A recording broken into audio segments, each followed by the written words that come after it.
जिस लैंड को हम बंगाल के नाम से जानते हैं, वो हमेशा से एक सिंगल स्ट्रॉन्ग किंगडम नहीं था। कई सेंचुरीज तक ये छोटे छोटे रीजन्स का कलेक्शन था। इन रीजन्स के अक्सर अपने लोकल रूलर्स होते थे। कभी कभी बंगाल के बाहर के पावरफुल एम्पायर्स इन एरियाज को कंट्रोल करते थे। फॉर एग्जाम्पल, महान गुप्ता एम्पायर ने बंगाल के कुछ पार्ट्स पर काफी टाइम तक राज किया। गुप्तास के वीक होने के बाद कई लोकल चीफ्स इंडिपेंडेंट रूलर्स की तरह एक्ट करने लगे, लेकिन खुद बंगाल का कोई एक सिंगल किंग नहीं था जो सच में इंडिपेंडेंट और पावरफुल हो। ये सिचुएशन थी 6th सेंचुरी सीई के एंड के आसपास की। इस बदलते वर्ल्ड में कदम रखा एक रिमार्केबल लीडर ने, जिनका नाम था शशांका। हम उनकी अर्ली लाइफ के बारे में सब कुछ नहीं जानते। कुछ हिस्टोरियंस सोचते हैं कि वो एक महासमांटा थे, यानी एक हाई रैंकिंग नोबल या फ्यूडेटोरी चीफ। उन्होंने प्रोबेबली बाद के गुप्ता किंग्स के अंडर काम किया होगा, शायद मगधा या गौदामाय। शशांका एम्बिशियस और स्किल्ड थे। उन्होंने बड़े एम्पायर्स की कमजोर होती पावर में एक अपॉर्चुनिटी देखी। उन्होंने अपना खुद का स्ट्रॉन्ग किंगडम बनाने का डिसाइड किया। ये किंगडम बंगाल माइन सेंटर्ड होगा। उनका एम था बंगाल को एक ऐसी पावर बनाना जिसका सब लोहा माने। शशांका बंगाल की हिस्ट्री में बहुत इंपॉर्टेंट है। उन्हें यूनाइटेड बंगाल का पहला सच में इंडिपेंडेंट किंग माना जाता है। उनसे पहले बंगाल के डिफरेंट पार्ट्स में रूलर्स तो थे, लेकिन शशांका ने बंगाल के एक बड़े पार्ट को, जिसे गौदा के नाम से जाना जाता है, अपने सिंगल रूल के अंडर ले आए। वो किसी भी आउटसाइड एम्परर के सामने नहीं झुके। वो अपने खुद के मास्टर थे। ये बंगाल के लिए एक न्यू चैप्टर था। इसने इंडियन सबकॉन्टिनेंट माइन बंगाल की एक डिस्टिंक्ट पॉलिटिकल पावर के तौर पर जर्नी की बिगिनिंग को मार्क किया। उनका रेन शुरू हुआ था 6th सेंचुरी के बिल्कुल एंड में या 7th सेंचुरी सीई की बिगिनिंग में। शशांका के सामने जो टास्क था वो इजी नहीं था। उन्हें डिफरेंट एरियाज को यूनाइट करना था। इन एरियाज की अपनी लोकल लॉयल्टीज थीं। उन्हें एक स्ट्रॉन्ग आर्मी बनानी थी। ये आर्मी उनके न्यू किंगडम को डिफेंड करने और उसे एक्सपैंड करने के लिए जरूरी थी। उन्हें इंडिया के दूसरे पार्ट से पावरफुल एनिमीज का सामना करना पड़ा। ये एनिमीज भी बंगाल की रिच लैंड्स को कंट्रोल करना चाहते थे। इस तरह शशांका का रेन बहुत मेहनत और कांस्टेंट स्ट्रगल का पीरियड था, लेकिन अपनी एफर्ट से उन्होंने एक इंडिपेंडेंट बंगाली आइडेंटिटी की नींव रखी। आज मई 24, 2025 को हम उनके अचीवमेंट्स को याद करते हैं। शशांक के किंगडम का हार्ट गॉड था। गॉड की एग्जैक्ट बाउंड्रीज टाइम के साथ बदलती रहीं, लेकिन शशांक के एरा में गॉड का मतलब मेनली बंगाल के वेस्टर्न और नॉर्दर्न हिस्से थे। इसमें वेस्ट बंगाल के मॉडर्न डे मुर्शिदाबाद, नादिया और बर्धमान डिस्ट्रिक्ट्स जैसे एरियाज शामिल थे। इसमें शायद प्रेजेंट डे बांग्लादेश के भी कुछ हिस्से शामिल रहे होंगे। ये रीजन उपजाऊ और स्ट्रेटेजिकली इंपॉर्टेंट था। ये गंगा नदी के किनारे ट्रेड रूट्स को कंट्रोल करता था। शशांक ने गॉड को अपनी पावर का सेंटर बनाया। वो गौदेश्वर यानी लॉर्ड ऑफ गौदा के नाम से जाने गए। शशांक का पहला मेजर टास्क इन जमीनों को यूनिफाई करना था। इसका मतलब था अलग अलग लोकल चीफ्टन्स और छोटी प्रिंसिपैलिटीज को अपने डायरेक्ट कंट्रोल में लाना। ये शायद एक डिफिकल्ट प्रोसेस रहा होगा। कुछ रूलर्स शायद अपनी मर्जी से उनके साथ आ गए होंगे, दूसरों ने प्रोबेबली उनकी अथॉरिटी का विरोध किया होगा। शशांक ने डिप्लोमेसी और मिलिट्री फोर्स दोनों का मिक्स इस्तेमाल किया होगा। उन्हें इन लोकल लीडर्स को दिखाना था कि वो उन्हें प्रोटेक्ट करने के लिए काफी स्ट्रांग हैं। उन्हें ये भी दिखाना था कि अगर वो उनका विरोध करेंगे तो वो उन्हें हराने के लिए भी काफी स्ट्रांग हैं। ये यूनिफिकेशन एक स्टेबल और पावरफुल किंगडम बनाने के लिए क्रूशल था। उन्होंने अपनी कैपिटल कर्ण सुवर्ण में बनाई। ये सिटी वेस्ट बंगाल में प्रेजेंट डे मुर्शिदाबाद के पास थी। कर्ण सुवर्ण का चॉइस बहुत क्लेवर था। ये नदियों से वेल कनेक्टेड था। इससे ट्रेड और कम्युनिकेशन आसान हो गया। ये एक अच्छा डिफेंसिव लोकेशन भी था। आर्कियोलॉजिस्ट्स को इस एंशिएंट सिटी के अवशेष मिले हैं। ये फाइंडिंग्स हमें शशांक के टाइम में इसकी इंपॉर्टेंस के बारे में बताती हैं। अपने बढ़ते किंगडम को मैनेज करने के लिए एक स्ट्रॉन्ग कैपिटल सिटी होना एसेंशियल था। ये गॉड का नर्व सेंटर बन गया। यूनिफाइड टेरिटोरीज पर अपनी पावर को कंसोलिडेट करने के लिए शशांक ने लाइकली कुछ एडमिनिस्ट्रेटिव मेजर्स शुरू किए होंगे।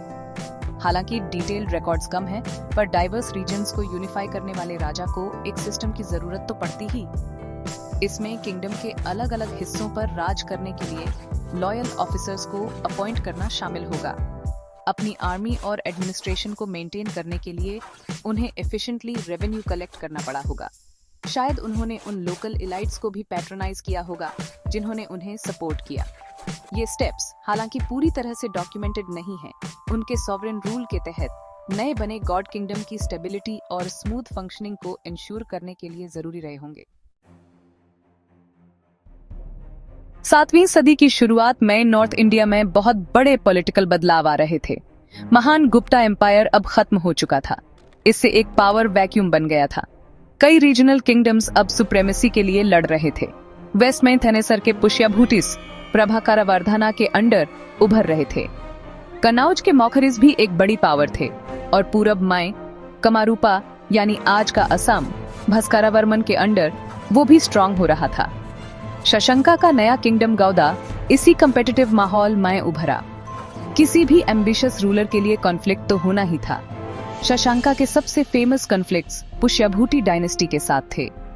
प्रभाकरवर्धना की डेथ के बाद उनका बेटा राज्यावर्धना राजा बना। राज्यावर्धना की बहन राज्याश्री की शादी कनौज के मौखरी राजा ग्रहवर्मन से हुई थी। शशांका ने मालवा के राजा देवगुप्ता के साथ अलायंस बनाया। दोनों ने मिलकर कनौज पर अटैक किया। ग्रहवर्मन मारा गया और राज्याश्री को बंदी बना लिया गया। राज्यावर्धना इसका बदला लेने और अपनी बहन को बचाने के लिए निकला। उसने देवगुप्ता को हरा दिया, लेकिन बनभाट्टा की हर्षचरिता जैसे सोर्सेस कहते हैं कि शशंका ने फिर धोखे से राज्यावर्धना को मार डाला। इस घटना से एक लंबी और कड़वी दुश्मनी शुरू हो गई।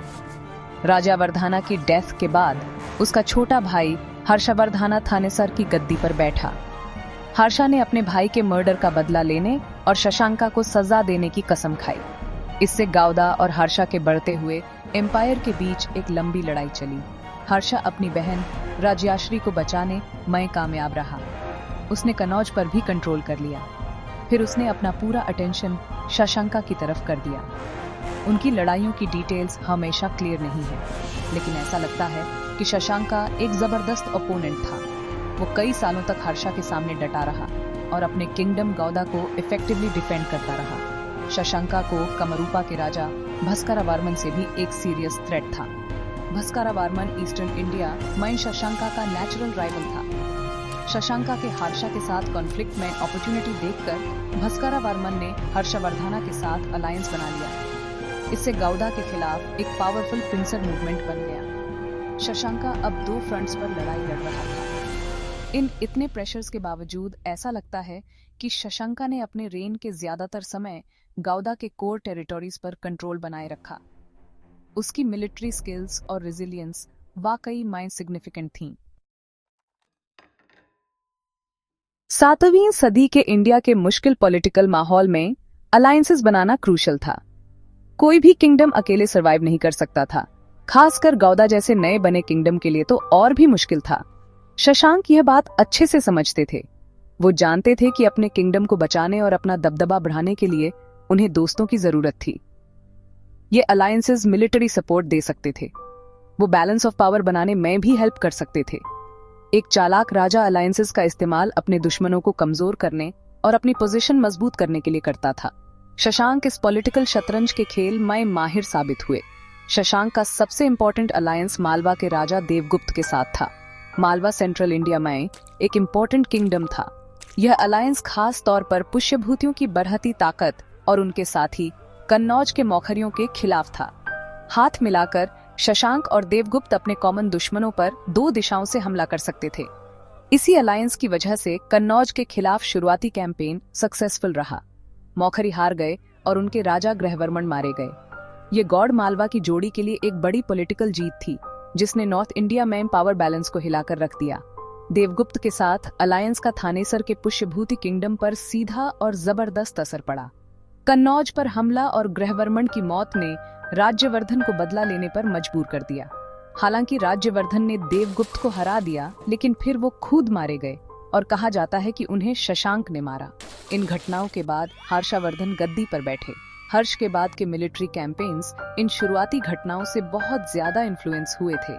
इसलिए गौड़ मालवा अलायंस ने उस जमाने के पॉलिटिकल झगड़ों को सेकिल देने में एक इम्पोर्टेंट रोल निभाया। इससे पता चलता है कि शशांक में मजबूत पार्टनरशिप्स बनाने की कितनी काबिलियत थी। देवगुप्त के साथ वेल डॉक्यूमेंटेड अलायंस के अलावा भी शशांक ने शायद दूसरे डिप्लोमेटिक रिश्ते भी बनाए होंगे। इस समय के हिस्टोरिकल रिकॉर्ड्स अक्सर अधूरे होते हैं। हो सकता है उनकी ओडिशा के राजाओं या पूर्वी भारत के दूसरे हिस्सों के राजाओं के साथ कोई अंडरस्टैंडिंग रही हो। ये इलाके गौड़ा के लिए स्ट्रेटेजिकली इंपॉर्टेंट थे। उनके साथ फ्रेंडली या न्यूट्रल रिश्ते बनाए रखना फायदेमंद रहा होगा। उन्होंने शायद यह भी कोशिश की होगी कि अपने दुश्मनों के बीच की फूट का फायदा उठाया जाए। ऐसी डिप्लोमेटिक चालें भले ही डिटेल में रिकॉर्ड न की गई हों, एक समझदार राजा की स्ट्रेटेजी का हिस्सा रही होंगी, अपने किंगडम को महफूज रखने और हर्ष जैसे ताकतवर दुश्मनों के दबाव का सामना करने के लिए। सेक्शन 5, समय का हिसाब। बंगाली कैलेंडर की शुरुआत। दुनिया भर में बहुत सी कम्युनिटीज के अपने कैलेंडर होते हैं। ये कैलेंडर अक्सर महत्वपूर्ण हिस्टोरिकल या कल्चरल शुरुआत की निशानदेही करते हैं।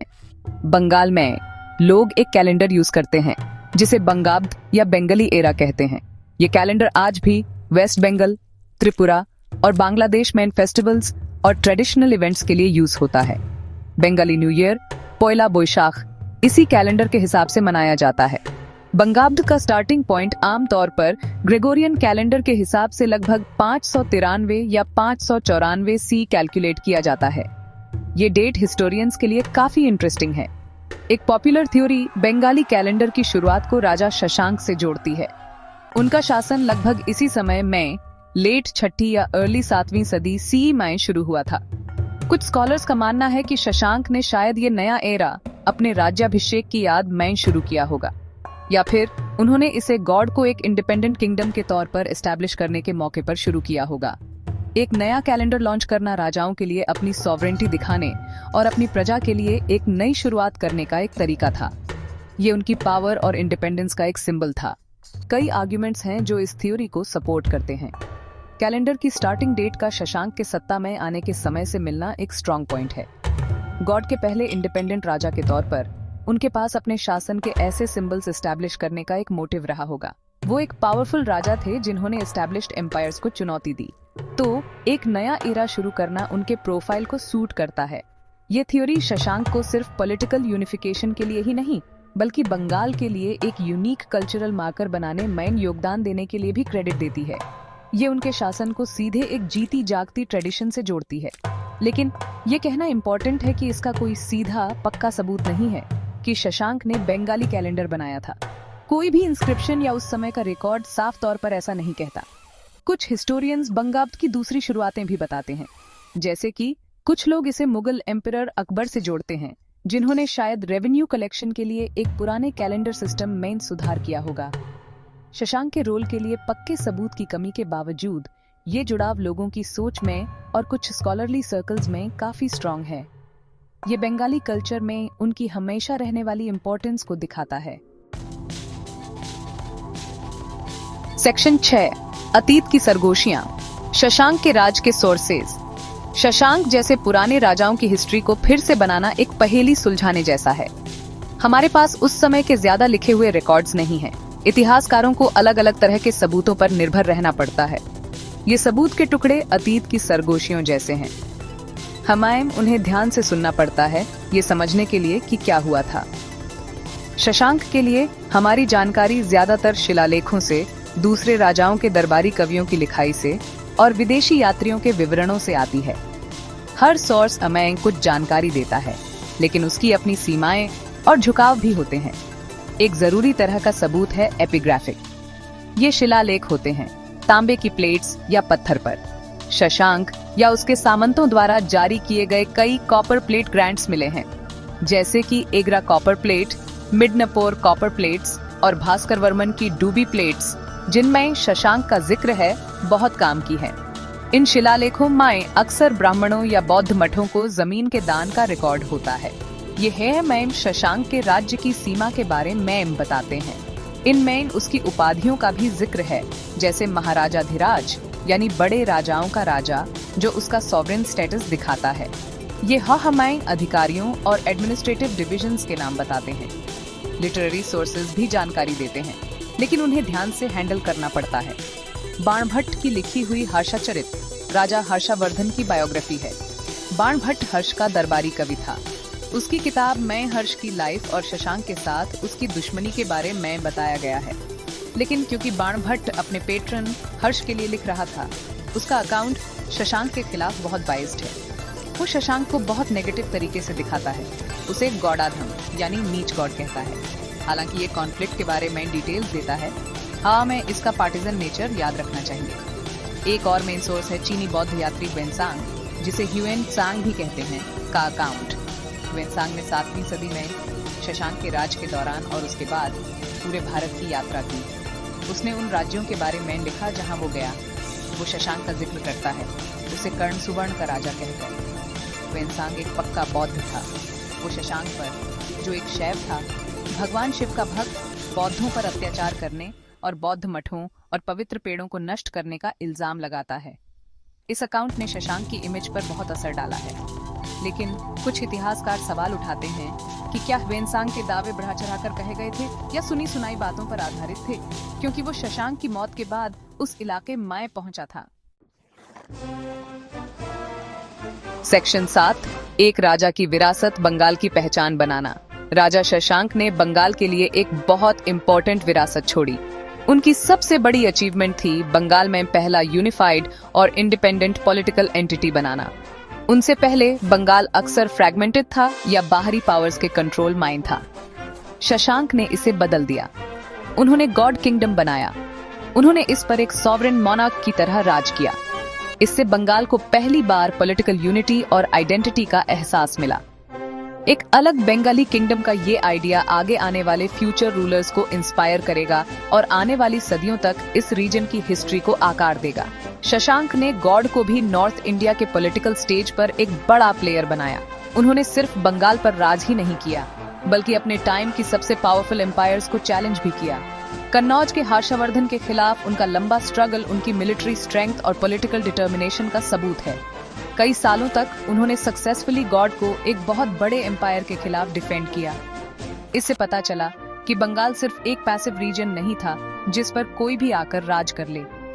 वो खुद अपने दम पर एक जबरदस्त पावर बन सकता था। रीजनल स्ट्रेंथ का यह प्रदर्शन उनकी विरासत का एक इम्पोर्टेंट हिस्सा था। शशांक ने जो मिसाल कायम की, उसने बंगाल के बाद के डायनेस्टीज को इन्फ्लुएंस किया। हालांकि उनकी मौत के बाद उनका किंगडम ज्यादा दिन नहीं चला, लेकिन एक इंडिपेंडेंट गॉड की याद बनी रही। बाद में पाल और सेन जैसे राजाओं ने भी बंगाल की आजादी और अलग पहचान बनाए रखने के लिए काम किया। शशांक के राज्य को रीजनल ऑटोनॉमी की इस लंबी ट्रेडिशन के स्टार्टिंग पॉइंट के तौर पर देखा जा सकता है। उन्होंने दिखाया कि बंगाल के लिए अपने स्ट्रॉन्ग लोकल रूलर्स रखना पॉसिबल था। यह एक पावरफुल आइडिया था जो बंगाल की बाद की हिस्ट्री में गूंजता रहा। शशांक की रिलीजियस पॉलिसी उनकी विरासत का एक कॉम्प्लेक्स और डिबेटेड हिस्सा है। वो भगवान शिव के पक्के भक्त थे। उनके टाइम के कॉइन्स और सील्स पर अक्सर शेवाइट सिंबल्स देखने को मिलते हैं। लेकिन चीनी पिलग्रिम वेनसांग ने उन पर बुद्धिस्ट्स को सताने का आरोप लगाया। वेनसांग ने दावा किया कि शशांक ने गया माय बोधि पेड़ कटवा दिया और मॉनेस्ट्रीज को डिस्ट्रॉय कर दिया। कुछ हिस्टोरियंस इन क्लेम्स को मानते हैं, दूसरे आर्ग्यू करते हैं कि ये बातें बढ़ा चढ़ाकर नहीं हैं, जो एक पावरफुल शेवाइट राजा के लिए बुद्धिस्ट्स की नाराजगी दिखाती है। वाइड स्प्रेड डिस्ट्रक्शन के आर्कियोलॉजिकल सबूत हमेशा क्लियर नहीं मिलते। उनकी असली रिलीजियस पॉलिसी में शायद और भी नुआंसेस थे, जितना ये सिंपल अकाउंट्स बताते हैं उससे कहीं ज्यादा। सेक्शन 8, द आफ्टरमैथ, केओस और मत्स्य न्याय। राजा शशांक की मौत के साथ ही गॉड पर उनका स्ट्रॉन्ग रूल भी खत्म हो गया। माना जाता है कि ये हुआ था अराउंड 637 सीई में। अनफॉर्चुनेटली ऐसा लगता है कि उनका कोई सक्सेसर ऐसा नहीं था जो किंगडम को एक साथ रखने में उतना ही केपेबल हो। शशांक की पर्सनल एबिलिटी और मिलिट्री ताकत ही गॉड की स्ट्रेंथ का मेन रीजन थी। उनके जाने के बाद जल्दी ही एक पावर वैक्यूम बन गया। जिन फोर्सेस को उन्होंने कंट्रोल किया था या हराया था, उन्हें अब खुद को असर्ट करने का मौका दिख गया। जो यूनिटी उन्होंने बनाई थी वो टूटने लगी। शशांक की लीडरशिप के बिना उनका गॉड किंगडम बिखरने लगा। जिन रीजन्स को उन्होंने अपने कंट्रोल में लिया था वो शायद अलग हो गए। लोकल चीफ्टेंस फिर से अपनी इंडिपेंडेंस दिखाने लगे।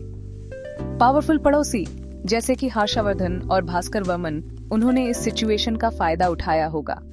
कहा जाता है कि हर्ष ने शशांक की मौत के बाद बंगाल के कुछ हिस्सों पर अपना इन्फ्लुएंस बढ़ाया। कामरूप के भास्कर वर्मन ने भी टेरिटोरीज पर कब्जा कर लिया, जिसमें इन शशांक की कैपिटल कर्णसुवर्ण भी शामिल थी। महान गॉड किंगडम, जिसने बड़े बड़े एम्पायर्स को चैलेंज किया था, उसने अपनी प्रोमिनेंस काफी जल्दी खो दी। बंगाल में शशांक की मौत के बाद का जो पीरियड था, उसे अक्सर मत्स्य न्याय कहा जाता है। ये एक संस्कृत टर्म है जिसका मतलब है मछलियों का कानून या the law of the fishes. ये एक ऐसी सिचुएशन बताता है जहां बड़ी मछली छोटी मछली को खा जाती है। पॉलिटिकल टर्म्स में इसका मतलब है पूरी तरह से एनार्की और डिसऑर्डर का राज। कोई सेंट्रल अथॉरिटी नहीं थी। छोटे मोटे रूलर्स आपस में लगातार लड़ते रहते थे, जिसकी लाठी उसकी भैंस वाली बात हो गई थी। आम लोग इस टाइम में बहुत परेशान हुए। कोई सिक्योरिटी नहीं थी, कोई लॉ नहीं था और कोई ऑर्डर नहीं था। ये कैओटिक पीरियड बंगाल में लगभग 1 सेंचुरी तक चला। मत्स्य न्याय का ये डार्क पीरियड एक तरह से शशांक के रेन की इम्पोर्टेंस को दिखाता है। उनका स्ट्रॉन्ग रूल, भले ही उसमें कांस्टेंट वॉरफेयर होता था, फिर भी उसने उनके किंगडम में कुछ हद तक स्टेबिलिटी और ऑर्डर बनाए रखा था। उन्होंने बंगाल को एक सेंट्रल अथॉरिटी दी थी। जब वो अथॉरिटी गायब हो गई तो रीजन केओस में डूब गया। इस कॉन्ट्रास्ट से पता चला कि पीस और प्रोग्रेस के लिए एक स्ट्रॉन्ग यूनिफाइंग लीडर कितना एसेंशियल है। इसी एनर्की की मेमोरी की वजह से बाद में बंगाल के लोगों ने गोपाल को अपना राजा चुना और यहीं से पाला डायनेस्टी की शुरुआत हुई, जिसने फिर से स्टेबिलिटी वापस लाई। सेक्शन 9, शशांक का स्थायी प्रतीक, बंगाल के अतीत और भविष्य पर एक सोच। किंग शशांक बंगाल के इतिहास में एक महत्वपूर्ण और कभी-कभी विवादास्पद हस्ती बने हुए हैं। बहुत लोगों के लिए वह शुरुआती बंगाली गौरव और स्वतंत्रता का प्रतीक हैं। वह पहले ऐसे शासक थे जिन्होंने बंगाली लोगों के लिए एक स्वतंत्र राज्य बनाया। उन्होंने नॉर्थ इंडियन एम्पायर्स की ताकत को चुनौती देने की हिम्मत की। एक विद्रोही और मजबूत बंगाली किंग की यह इमेज आज भी लोगों के दिलों में बसी हुई है, लेकिन उन्हें आलोचनात्मक दृष्टि से भी देखा जाता है, खासकर बौद्धों पर उनके कथित अत्याचारों के बयानों के कारण। यह उन्हें एक कॉम्प्लेक्स फिगर बनाता है जिनके बारे में अलग अलग राय हो सकती है। बंगाली पहचान की बड़ी कहानी में शशांक एक इम्पोर्टेंट सिंबॉलिक भूमिका निभाते हैं। उनका शासनकाल एक ऐसा महत्वपूर्ण मोड़ था जब बंगाल ने इंडियन स्टेज पर पॉलिटिकली अपनी पहचान बनाई। उन्हें अक्सर एक ऐसे शासक के रूप में याद किया जाता है जो बाहरी दबदबे के खिलाफ खड़े हुए। उनकी कहानी के इस पहलू पर बाद की पीढ़ियों ने खास तौर पर जोर दिया है, जो क्षेत्रीय ताकत और ऑटोनॉमी की कहानी बनाना चाहते थे। उन्हें दूसरे महान बंगाली शासकों और डायनेस्टीज का अग्रदूत माना जाता है, जिन्होंने एक इंडिपेंडेंट बंगाल के लिए आवाज उठाई। उनकी कहानी हिस्टोरिकल कंटिन्यूटी और क्षेत्रीय चेतना की भावना को बढ़ाती है। उनकी धार्मिक पॉलिसीज या उनके द्वारा अपनाए गए तरीकों को लेकर विवादों के बावजूद शशांक के शासन ने बिना किसी शक के एक नींव रखी। उन्होंने यह दिखा दिया कि बंगाल एक यूनिफाइड इंडिपेंडेंट पॉलिटिकल एंटिटी बन सकता है। यह एक बहुत बड़ी मिसाल थी। उनका गॉड राज्य भले ही अपने असली रूप में थोड़े समय के लिए ही चला, बंगाली पावर का दूसरा नाम बन गया। उनकी उपलब्धियों ने बंगाल के कल्चरल और पॉलिटिकल लैंडस्केप को हमेशा के लिए बदल दिया। उन्होंने गौड़ीय या बंगाली आइडेंटिटी की भावना को बढ़ावा देने में मदद की, जो सदियों तक इवॉल्व और स्ट्रेंथन होती रही। शशांक के शासनकाल पर गौर करें तो हम बंगाल को एक डिस्टिंक्ट हिस्टोरिकल और कल्चरल रीजन के रूप में उभरते हुए देखते हैं। जमीन को यूनिफाई करने के उनके प्रयास, उनकी सॉवरेनिटी का दावा और बड़ी ताकतों को उनकी चुनौती, इन सब ने इस प्रोसेस में योगदान दिया। हालांकि उनके बाद के समय में कुछ वक्त के लिए टेम्पोरेरी केओस रहा, लेकिन एक आजाद बंगाली स्पिरिट के बीज बो दिए गए थे। इसलिए उनकी लेगेसी सिर्फ बैटल्स और कॉन्क्वेस्ट्स के बारे में नहीं है। यह एक पॉलिटिकल कॉन्शियसनेस के जन्म और इंडिया की डाइवर्स टेपेस्ट्री के बीच बंगाल की अपनी यूनिक डेस्टिनी को बनाने की लंबी जर्नी की शुरुआत के बारे में है। उनका शासनकाल आज भी डिस्कशन और रिसर्च को इंस्पायर करता है, जो उनके लास्टिंग इम्पैक्ट को दिखाता है। और भी इंफॉर्मेटिव वीडियोस के लिए मेरे YouTube चैनल को लाइक और सब्सक्राइब करें।